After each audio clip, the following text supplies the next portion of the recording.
now is a Q&A is after buka potensi. Jadi sekalian gitu loh Q&A-nya. Boleh. Gitu. Nanti penjelasan dari Abang, terus habis itu kita jelasin sekaligus buka potensi dan Q&A gitu ya. Yep. So Q&As at the end of the session. Yeah, at the end gitu. Yeah, exactly. Yeah. Yep. Okay. Sure. Sip. Okay, can we start admitting people? Okay, sure.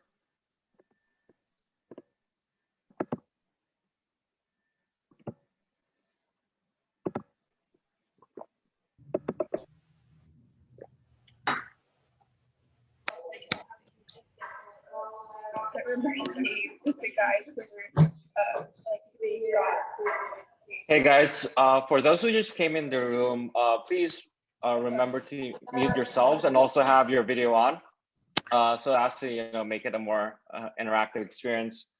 But yeah, we'll just wait for a few more minutes to kind of have people flowing into the room. So, yeah.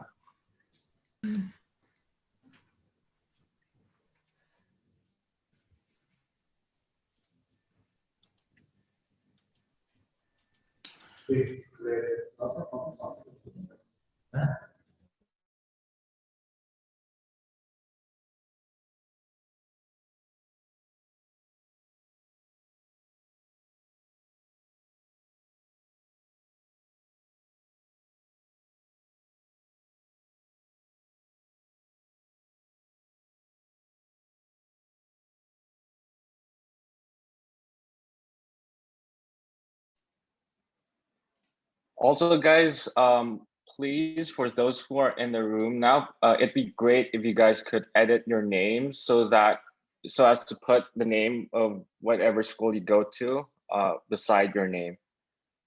That'd be great, guys.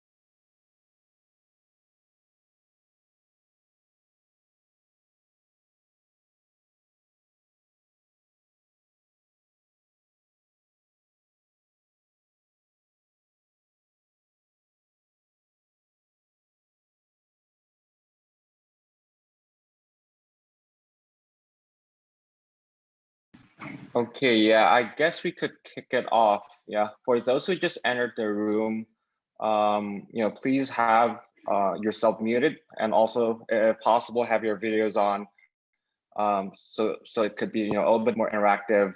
And also, please change your Zoom name so as to include the name of your school. But yeah, I think we could get started. Yeah, so hey everyone, it's great to see you all in another Kerja.io event. I'm Stanley from Kerja.io. For those who have not heard of us, Kerja.io is a curated internship platform that connects top Indonesian students abroad to top Indonesian companies for internship opportunities. So yeah, in today's event, we host one of Indonesian tech's crown jewels. Bukalapak, needs little to no introduction. So just to give everyone a sense of how today's event will be run, first, Bang Rahmat Kaimuddin, who's the CEO at Bukalapak, will give us some of his words, and then that will be followed by a quick word by HR, who'll be telling us a little bit more about internship opportunities. That will be followed by a short Q&A session that will be open to the room, and then lastly we will have a networking session so that you guys could interact with current Bukalapak employees. So yeah, with that I pass on the mic to Nisha, who's the head of talent strategy, to tell you guys a little bit more. Thank you, Stanley. Thank you very much, Permias.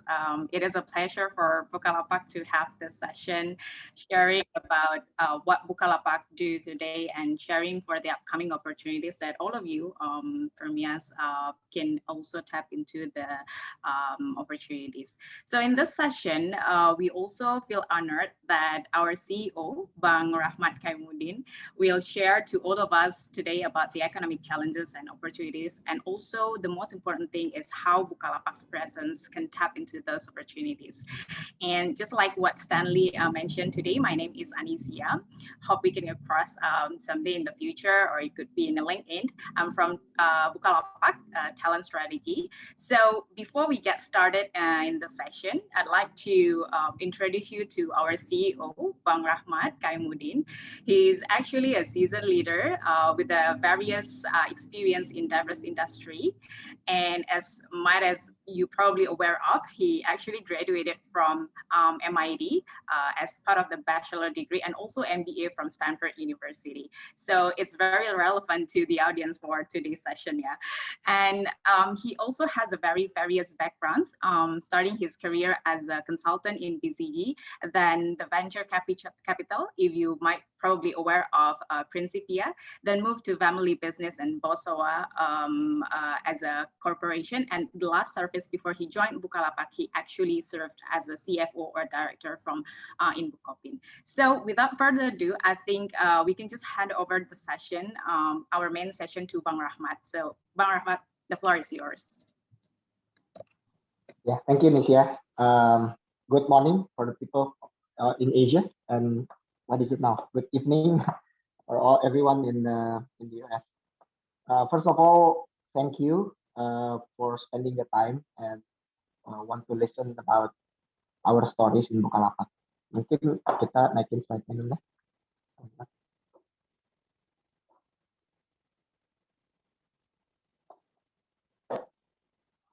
Yeah. So tadi basically Nisha has talked a little bit about myself. Yeah. So basically, like most of you, I used to study in the US, a member of Permias. I actually used to be the president of we call it AISMIT, Association of Indonesian Students at MIT, during my undergrad. So I studied electrical engineering there. But I actually always wanted to work in Indonesia. One of the reasons is that I've made maybe a little bit of mistake when I was younger. So when I was 15 years old, I went to this boarding school called SMA Taruna Nusantara. And every Monday I was indoctrinated that they say like, hey, you know, you are, you're privileged to be here. You get scholarship from the government. What you food that you eat, clothes that you wear, itu uang rakyat, and all that kind of stuff. And at some point you have to go back. You have to actually have this country. So when I went to the US, one of the thoughts I always have in my mind is, I want to go back and work in Indonesia, and that is probably situational, yeah, for people, for everyone, maybe not what you're thinking, but it's okay. So what I want to say is, whatever career that you choose, always consider that in Indonesia you can also find decent job, rewarding and meaningful job. So I would like to start the story of Bukalapak with the statement that basically each company is different. It's like individual, right?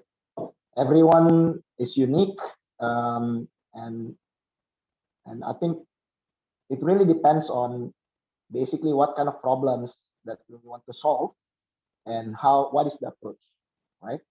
So I think in Bukalapak, what we are thinking is, like typically it's very cliche statement. We want to make the world a better place, right? We want to make the world a better place. And what is a good way to have a very impactful endeavor? What should we do? What should we focus on? And one of the thoughts is that one of the good way to make the world a better place is you can improve prosperity of people. You can improve prosperity of people. How should we do that? One of the premise is if you enable people to do trades, yeah, to enable people to do commerce, typically their livelihood will improve in the society, right? If you just look at the history, the societies that are connected to good flow of trades, typically they will thrive. The one that is not connected to trade, they are not thriving that much, right? So I think this is like history, and it's kind of proven, right? And like basically, what is one thing to see, like if you want to enable trade or commerce, like as a physical location or infrastructure that will enable commerce in a good way is a well functioning market. So you can imagine if you go to a market, you go to a pasar gitu, you'll see basically there's a lot of people um, that is selling stuff. There's a lot of traffic, a lot of potential buyers. Price will be fair, variety will be fair. You can get your job done, right? So maybe one of the dream is if we can bring a market or well fully functioning market to the fingertips of everyone, maybe we can make the world a better place, something like that. So that is what we keep thinking in Bukalapak. How can we kind of enable this trade? And there are a few ways, yeah. If you think about market in a physical world, there is a lot of limitation. Yeah. For example, if you think about the market, let's say Pasar Tanah Abang or Grand Indonesia, whatever it is, they actually have limited physical space. So a lot of people want to be there. As a result, there's a lot of people who couldn't get in. There's people who basically want to have access to that market. They cannot because they simply have no capital. You go to Pasar Tanah Abang, you go to Pasar Majestic, you go to Mangga Dua, or all big malls. Of course, it's quite cost prohibitive to have a slot loss yeah, in that market. So capital could be an issue to have this dream come true. The other one that we see is, of course, physical location or geography.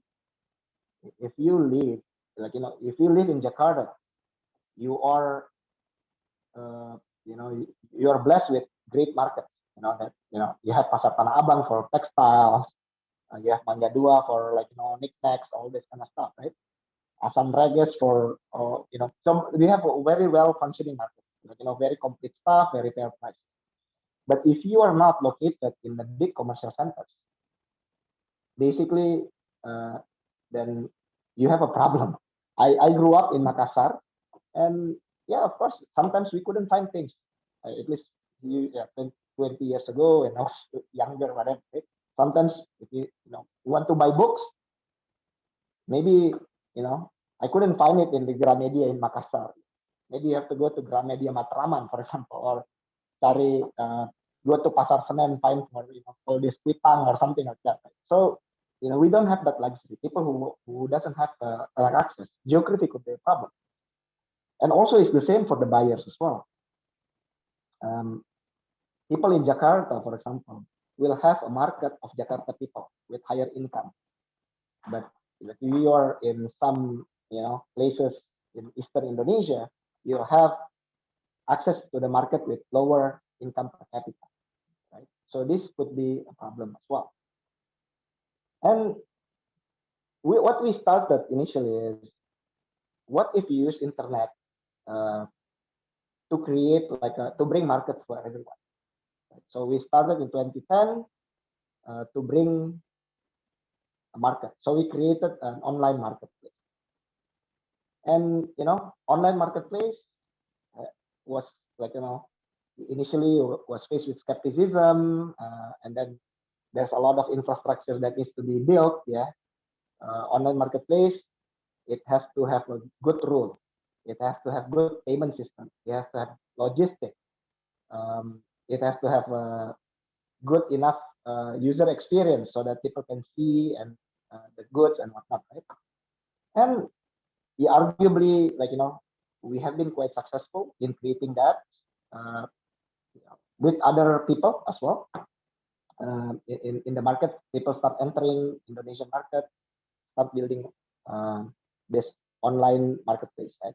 So online marketplace, which we started our business with, is a breakthrough for human livelihood, right? At least in Asia, it kind of solves some of these issues, capital, geography, and whatnot. Now,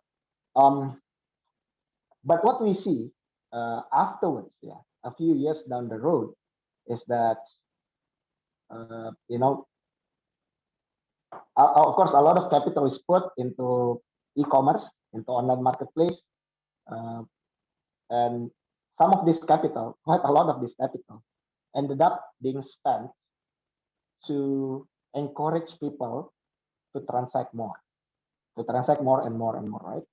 Which is in a way it's okay, but what we realized in Bukalapak is uh, it seems like the people that transact, that the people that we connect to commerce could be the same people, same kind of people, yeah, people who are already savvy, digital savvy, who already have bank accounts or digital currency and whatnot, right? So what we may end up doing is we just keep subsidizing similar type of people to transact more.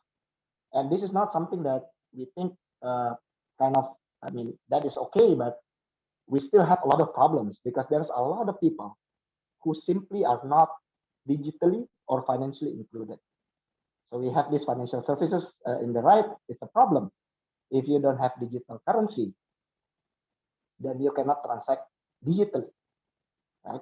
Imagine if you have a bank account, then you have a bank account, you're in Jakarta, you get ATM card, then you start transacting with the machine, and you get mobile banking, and you have all this education from the bank, and then afterwards shifting from banking, electronic banking into electronic transaction is quite simply. But imagine if you've never seen this, right? You don't have bank account, you only have uh, you have only transacted physically. You go to the warung to do your stuff. Your handphone is not uh, that sophisticated. Can only install a few apps or whatever. These are the guys who are quote unquote left behind. And this has been a problem for us. And this is something that we have spent maybe the past 4 or 5 years to try to solve. We realized that giving more discounts, putting more ads, creating all this fun stuff on TV, like, hiring celebrities and whatnot, it's not going to help these guys to be included in commerce. Maybe next slide.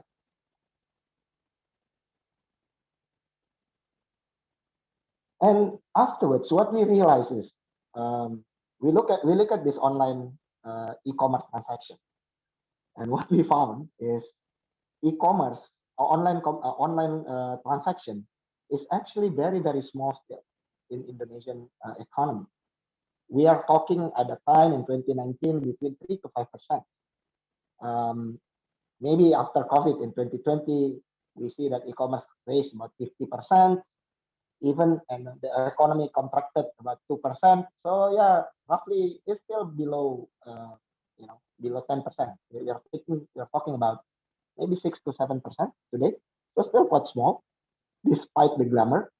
What we see is a lot of the transaction is happening in offline, especially in the warung economy. The study says, like some research says, about 65 to 70% of the total retail transaction happen in the mom and pop warung. So this is actually a preferred method somehow by regular Indonesian. And of course, this is for people like us who are basically quite privileged, yeah, to go to the US or whatever. This is probably still, and we don't think about it that way, right? We are very connected and whatnot, but there's a lot of Indonesians are still not yet connected. How can we, uh, how can we include these people into the digital economy?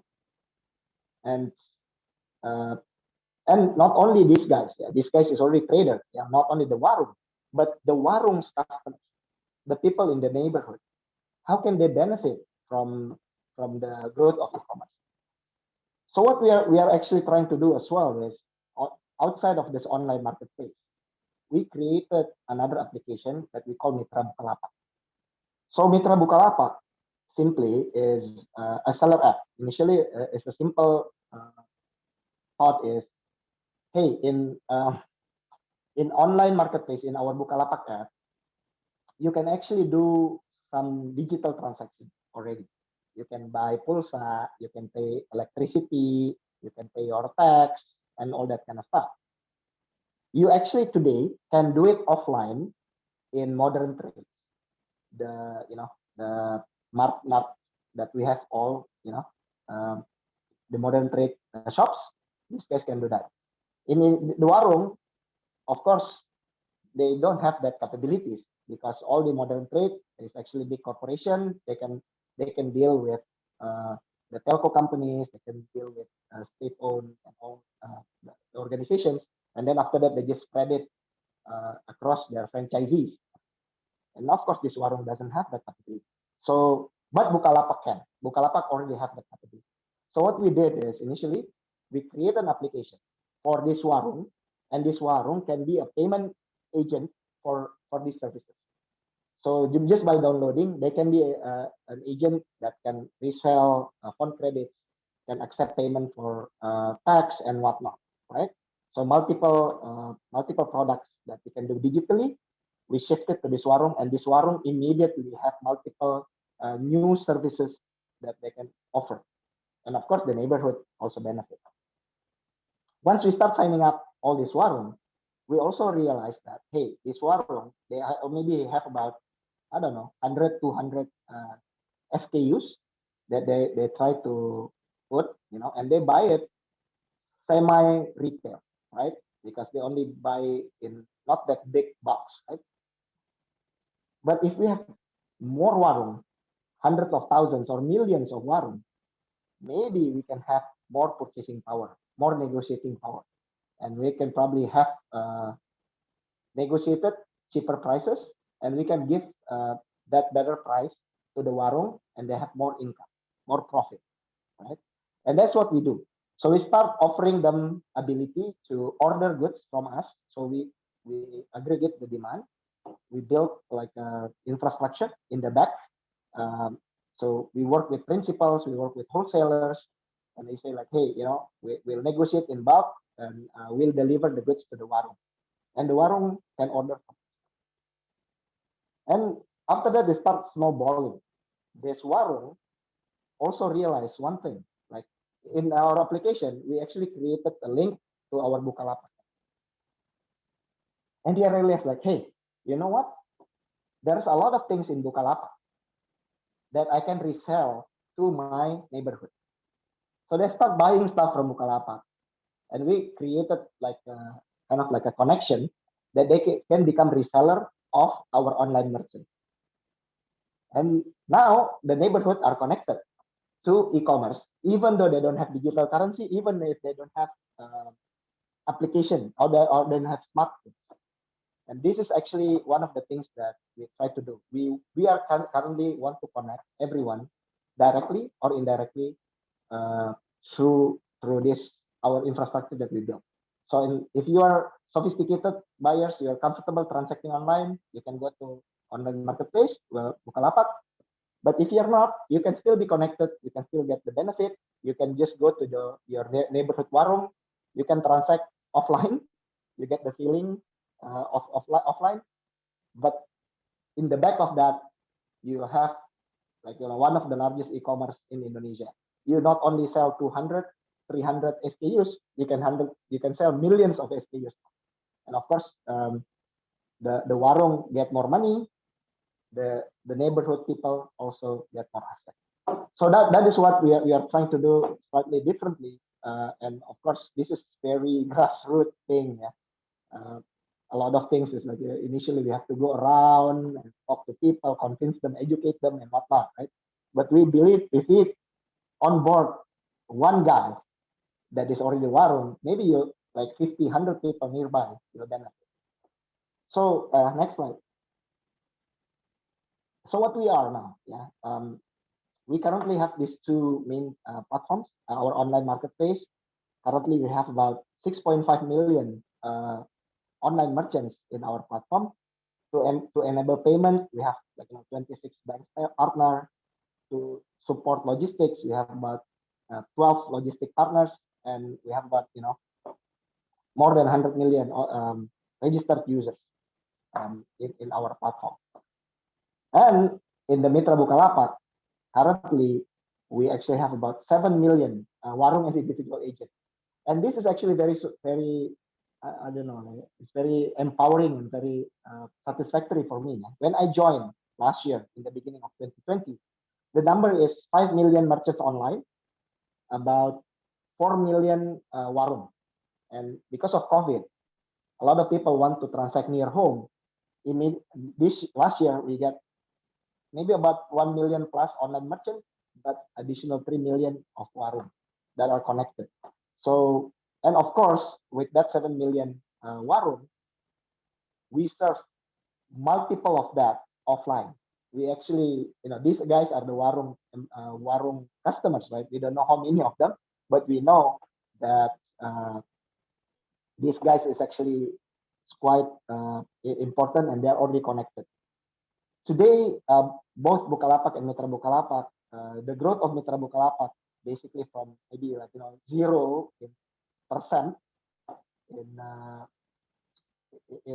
in their inception in 2017, 2018, it's quite significant part of our GMV and transactions actually today. We are expecting probably will be kind of balanced moving forward, both online and offline, and maybe even Mitra Bukalapak as a thesis that will connect more and more offline people could be bigger than Bukalapak. We don't know, right? So, but this is probably something that we do somewhat uniquely, somewhat differently, and again, our approach also somewhat different. Yeah, what the reason why we also want to do this is that in our way of working, what we do is we work together with the producers, the brand owners, the wholesalers. When we talk about disruptions in Bukalapak, honestly, sometimes I'm a little bit wary in using that word. But as I thought about it, it's like what we want to disrupt is not another company. We don't see like, hey, oh, that company make a lot of money, and I'm just gonna attack their business, give a lot of discount, so sell below price, dumping whatever predatory pricing, so all these guys die, and maybe afterwards will monopolize the segment. I mean, that is not what we are thinking about it. What we are thinking is how we approach is that we want to disrupt the problems. We want to see, like, we want to disrupt the efficiencies of things that happen. And if that means that we need to work with the existing ecosystem, that is what we do. So currently in Mitra Bukalapak, we try to work with, like, the brand owners, the wholesalers, the existing infrastructure. But what we try to squeeze is the inefficiencies. With the technology, with the data that we have, we could probably see that there must be a better way to do the distribution, to do the transaction, and we can help the warung and the neighborhood, make their better livelihood through selling more stuff or get more access to goods. Next. Yeah, so I think what we are trying to be, what we're trying to create is what we call a fair economy for all. This is our mission. What it is like we are thinking of, creating a system of buying and selling goods and services that is fair and inclusive. So, we bring this market to everyone's fingertips, and people can transact fairly, and everyone can have access. So that is what we are trying to do in Bukalapak. A lot of this is, our focus is in SMEs. So we want to serve the underserved. A lot of this is kind of somewhat like, more grassroots, and that is our approach. And of course, for the people here, if this is your cup of tea, this is the kind of problem that you get excited about, please also consider us in your next learning or growth phase. Okay, with that, I will give back to Stanley. Thank you for your attention. Thanks, Mang Rapat. Thanks for an amazing talk. It's super interesting to hear about, the problems Bukalapak is solving, and mainly the exclusion of large parts of the Indonesian population from online commerce, and how Bukalapak is solving them as well. And now I think I'll pass it on to Nisha, who will tell us a little bit more about, some internship opportunities that Bukalapak is offering currently. Yeah, thank you, Abang. Thank you, Stanley, and really hope that the session from Bang Rahmat just now inspired you. So yeah, before we have a Q&A session, I'm not sure that Abang, would you mind joining the networking section for like 10 minutes after we have the session, if you have time for us. But if not, then me and also Sorry, Nisha, I think your audio is breaking up a bit. Can you mute and unmute to reset? So is it clear now? Yeah. Yep, much better now. Yeah. Okay, sure. So yeah, as maybe before we have a Q&A session, I just probably believe that some of you have already wondered like how a recent graduate can contribute directly to what Abang mentioned about creating like inclusion or access to Warung, about the digitalization and what millennials can do on how they actually creating an impact. So we have Buka Potensi. We just introduced Buka Potensi this year. So basically this is a premium or the very special internship program that we want to focus on the those who actually in a recent graduates or a final year students. It's basically a 3-month internship program. We only have 2 sessions starting in June and also December for around 3 months. So if Abang just mentioned about Buka Mitra, is basically Buka Potensi tap into those areas like Buka Mitra and also technology. So who will be the one who are able to join Buka Potensi? Next. Yeah, so we expect those who actually in this kind of majors, but feel free if you are outside or beyond this kind of majors, you can actually still join Buka Potensi with the minimum GPA score is 3.5. So on top of this, I believe some of you probably have another non-academic experience that can boost your CV or your resume to make your profile standing around competencies. So just mention in your statement later or also in your CV. Next. So we have some of the opportunity. I think these are the things that you will get if you are part of the competency.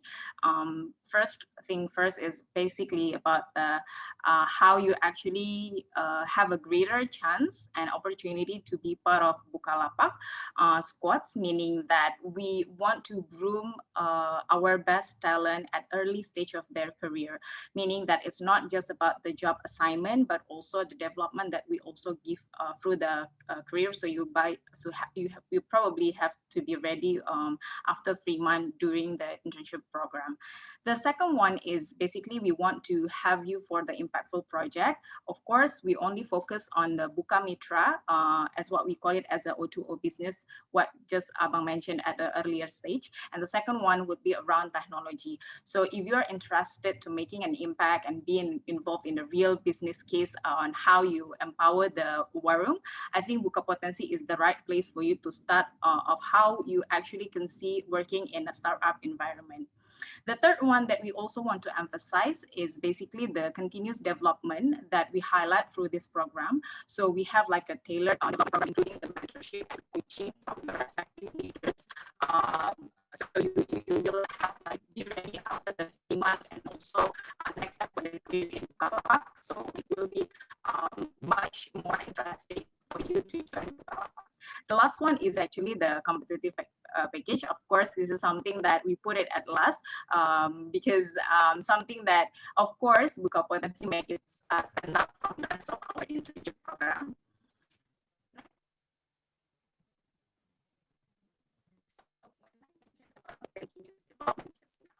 These are the mentors and also coaches who will guide you throughout the journey of 3 months in Bukapotensi. There will be Abang himself as CEO Bukalapak to guide and also welcome you and also give like a kind of a personal development in the first stage of the 3 months, as well as for the technology and also Mitra team. There will be our VP of engineering and also CEO Mitra Bukalapak, Sylvain and also Howard, as well as William Hartano, who actually part of the Mitra operations. So when you become part of the Bukapotensi, you will have a chance to be directly mentored by these top minds of Bukalapak. Next. These are basically the experiences that we have overall. Don't worry, during the pandemic situations, we have everything in a working from home setting. So if you are in Jakarta or in other part of Jakarta, you are most welcome to join Bukapotensi. You don't have to come to the office for the work. We still have a lot of internal engagement online. In the middle of the page, we have like kind of a personal development and also growth platform where people can actually share and also get an inspiration from the leaders as well about the specific topic, usually related to leadership development program.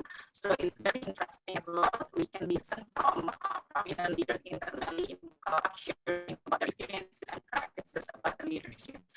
Not only that, we also have the internal engagements where we start hearing others, team members sharing their experiences, sharing their best practices working in the working from home setting. So this is kind of like our online engagements that we can expect you to be part of the Bukalapak as well. So the last one, yeah.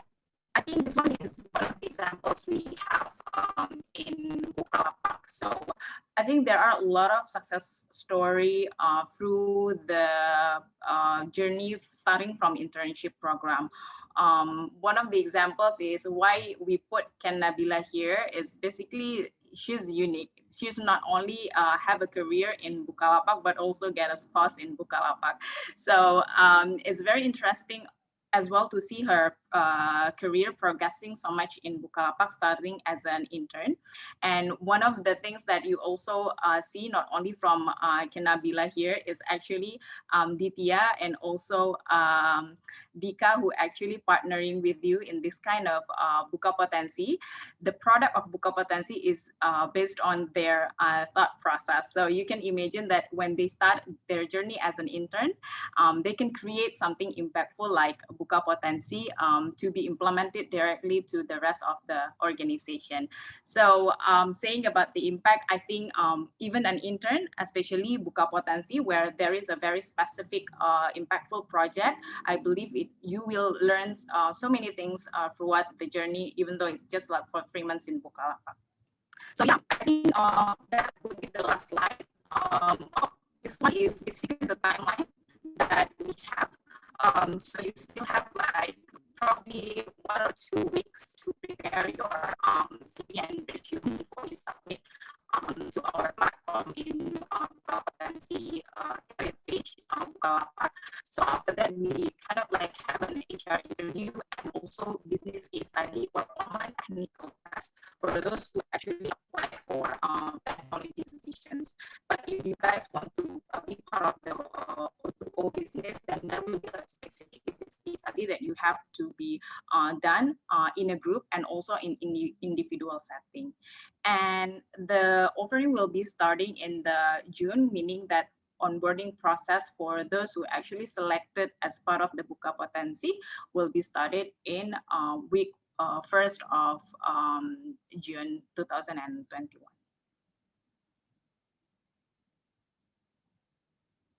So on top of the Buka Potensi, if you think that, oh, the timeline doesn't match to my academic schedule, or you probably have another priorities to do at June, you are most welcome as well to join Buka Magang. This is another type of internship program that we have. We open all year round, but basically in this kind of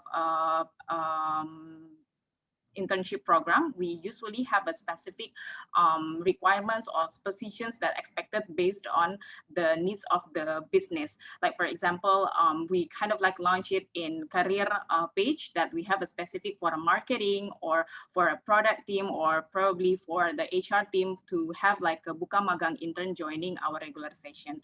So you can access all of this information through our career page journey, which is in the next slide. Yeah.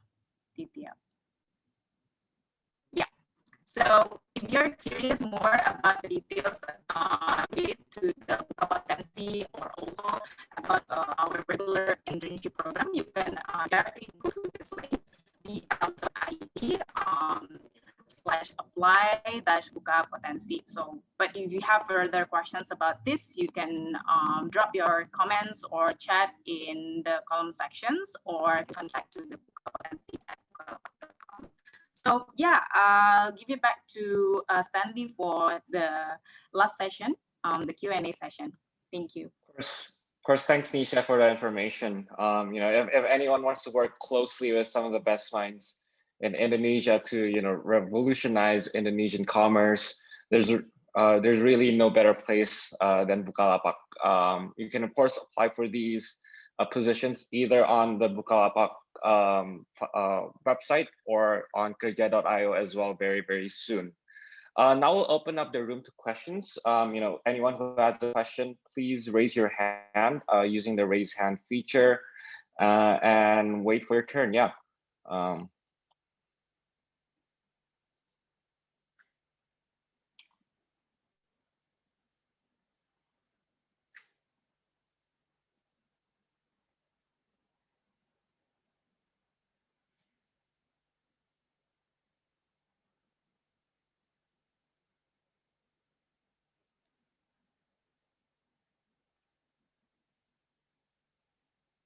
Anyone has questions?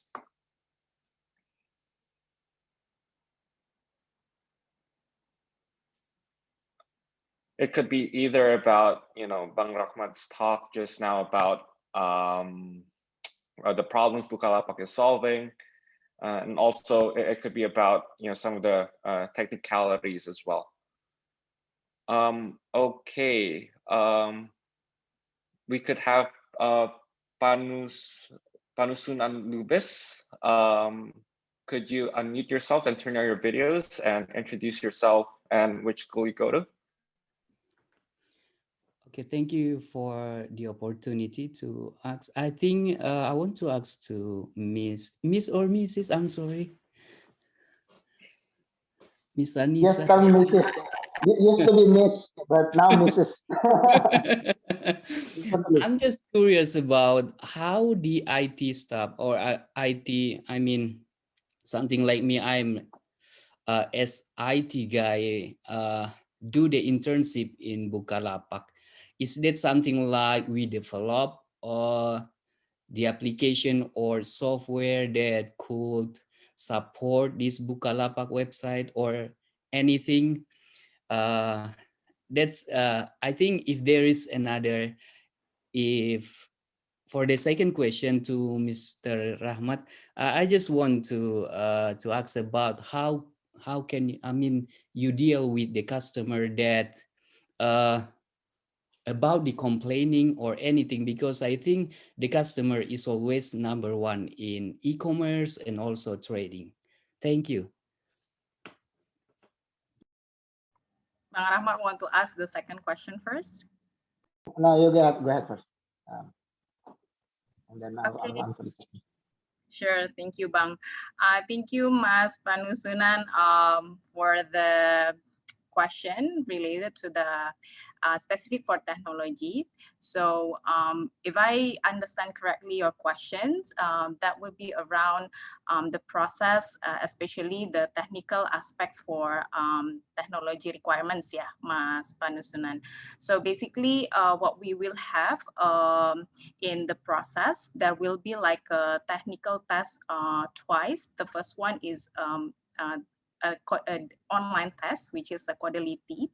So we will have like a generic test to see the potentials from each individual who are interested to be part of the IT or the technology team, the engineering team in Bukalapak. So we kind of understand like whether you are actually more into test engineering, whether you are more into like product engineering or other areas of engineering. But it will be very grateful when you are submitting your application. You could mention about your interests as well, your previous experiences, maybe non-academic related to specific sub-function or sub-areas in technology that can be a consideration for the recruitment team as well for that. So yeah, I think that's number one. The second one will be around the interview session, which is specific on on-site test, which is we will do that virtually. We don't ask the candidate to come to the office at this time, but the on-site test will be like around 30 minutes to 60 minutes overall for getting an exposure and also development at the same time during the interview process with our line managers in technology. So I think I hope it really answer your questions.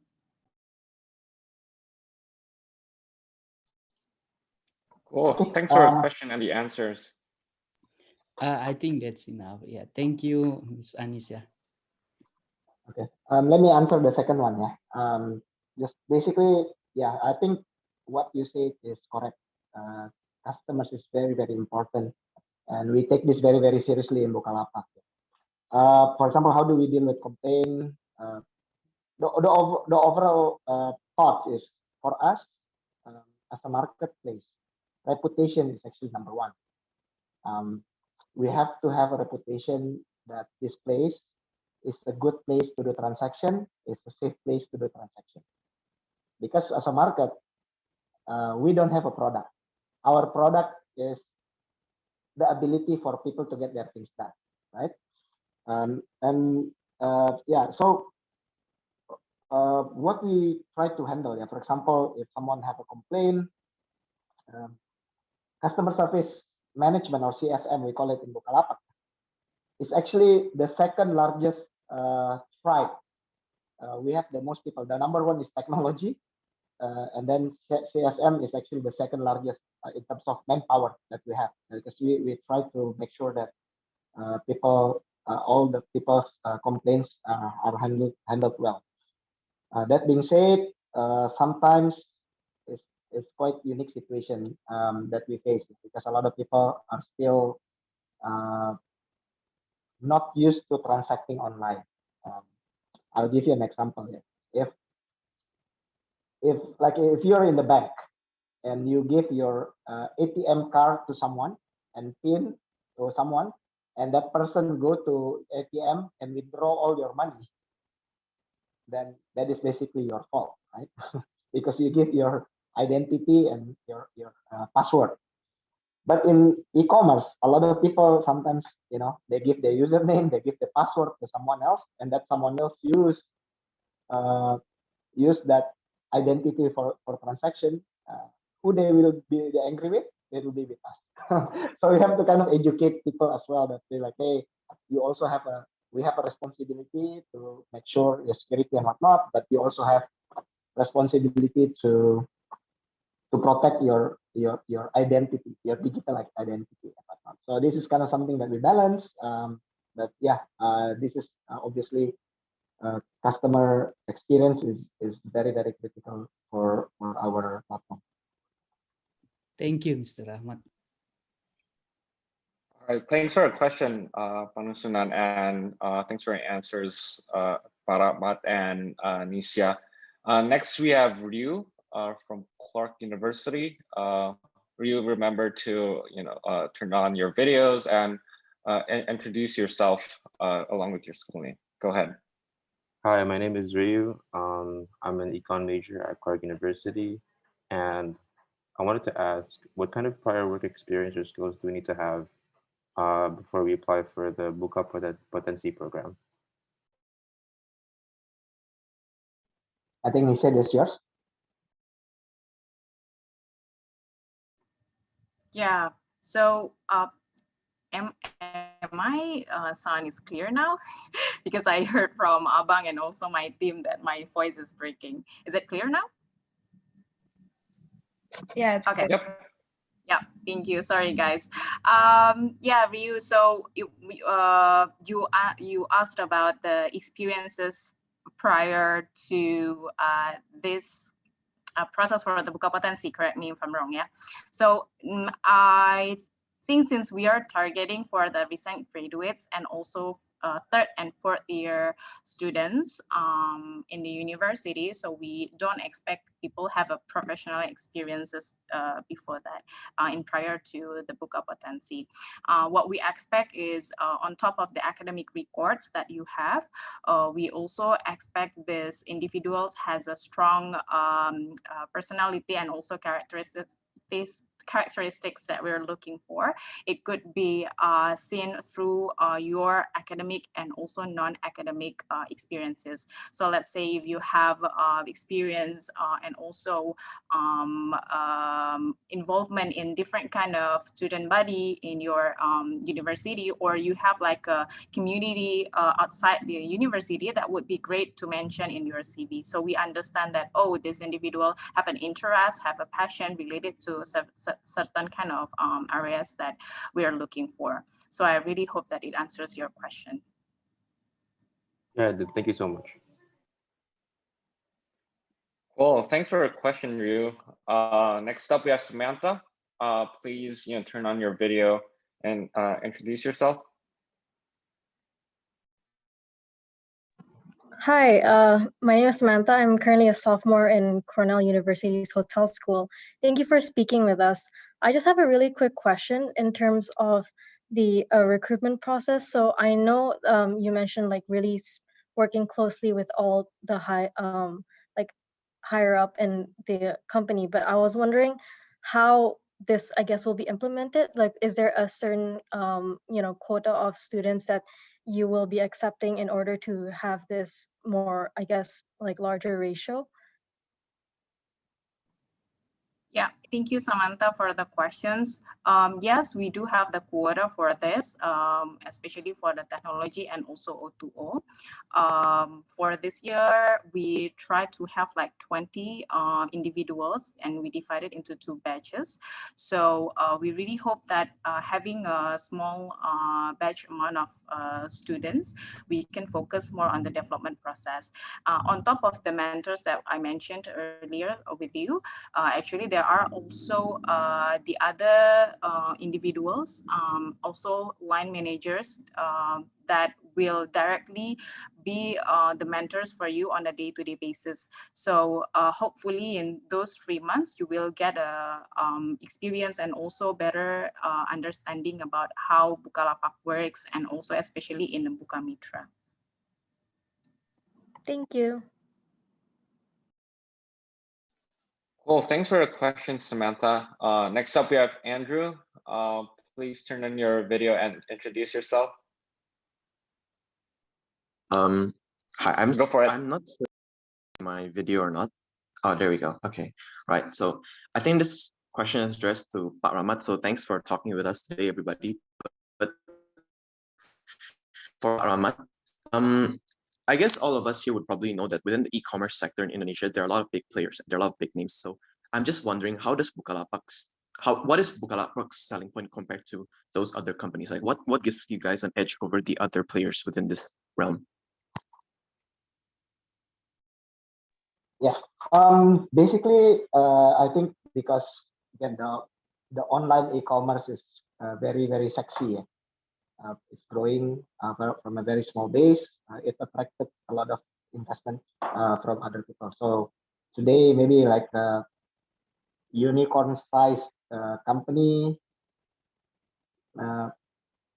At least in the claim, there are 5 unicorns in e-commerce, and 2 is homegrown, and 3 is kind of related to regional players. Yeah. So I mean, I think that's very interesting development, and definitely competition kind of force us to think about it, think about this market differently. So how do we see ourselves? Then the difference is that again, we are kind of born and raised with SME and kind of people who are underserved in mind, and hence that is what makes us kind of try to build 2 platforms. If you see other people, actually, still quite a lot of effort is spent in uh, the online marketplace. Yeah. Bukalapak is currently the largest in this Mitra Bukalapak Mitra type, yeah, the warung player. So right now we have our online marketplace that is quite significant. Of course, there are some other guys that is, if you are all aggressive in marketing that month, you'll go up in transactions and in GMV typically. So what we try to be here is to be to be prominent, to be relevant. We'll continue to do that. The kind of products that we focus on is the kind of products that SMEs or the kind of mid market, mass market will need, and to bring to bring more value, we continue to engage this online to offline strategy, and that one we are actually number 1. So I would say that Bukalapak is probably in terms of like a commerce company using technology, we actually have the most reach in terms of people and geography and grassroots. Yeah, so that is our kind of our value proposition. Of course, there are people who probably have more high visibility in the market, but I guess that is just different strategy. All right, thank you. Cool. Thanks for the question, Andrew. Next up, we have Arik. Please turn on your video and introduce yourself. Go for it. All right. So hi, everyone. My name is Arik. I'm a senior in aerospace engineering at University of Maryland. I have a question about the internship program, Bukapotensi. So are the interns going to be assigned to a specific role, or is it going to be more of a vocational program during those months of the internship period? Hello? Sorry, Arik, can you repeat your question? Oh, sorry. Yeah, so are the interns going to be assigned to a specific role, or is it going to be more of a rotational kind of program during those months of internship period? Yeah, thank you, Arik, for the question. It's basically we already have a specific role, not specific role, specific areas of how this Bukapotensi interns will be assigned, which is as what I mentioned earlier, is related to technology and also business. So for the technology itself, the rotational program is available only for within the areas of technology, meaning the engineering, like for example, project within the AI research, and then you can probably have a move of product engineering, something like that. But it's not the rotational program across outside the technology perspective if you are applying for technology. So that would be something that we offer within 3 months, because 3 months is actually relatively short, if I can share in terms of the project assignment.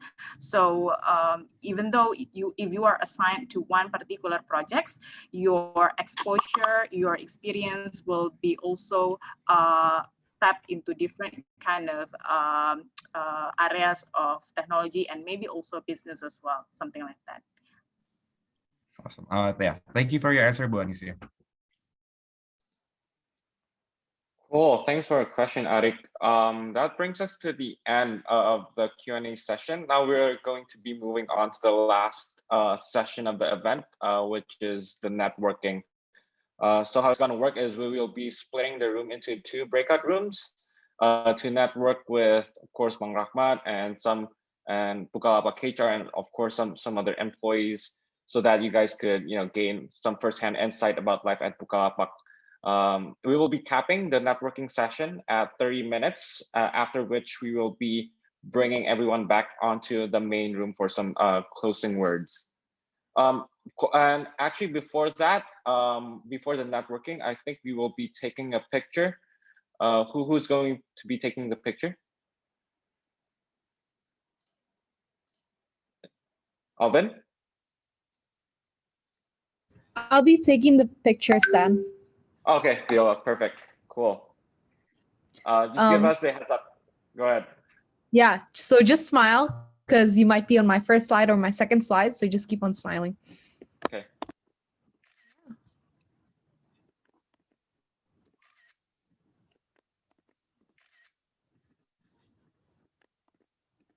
All done. Thank you, Stan. Perfect. Thanks, Viola. So yeah, I think we could go into the breakout rooms now. All right.